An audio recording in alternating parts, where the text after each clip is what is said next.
создании возрождения чеченского народа рядом со мной всегда была и будет команда Ахмада Хаджи, верные товарищи, те, кому не безразлична наша история. Поэтому здесь, этой высокой трибуны, в присутствии дорогих гостей и идейных приверженцев пути Ахмада Кадырова, я повторяю, что оправдаю высокое доверие чеченского народа и доверие нашего президента Владимира Владимировича Путина.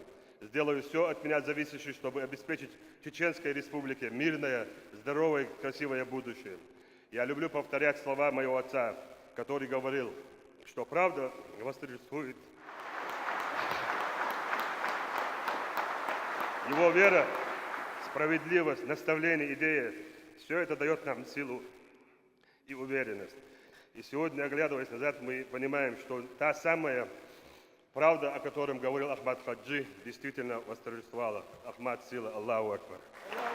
Восторжествовала. Ахмад сила, Аллаху Акбар.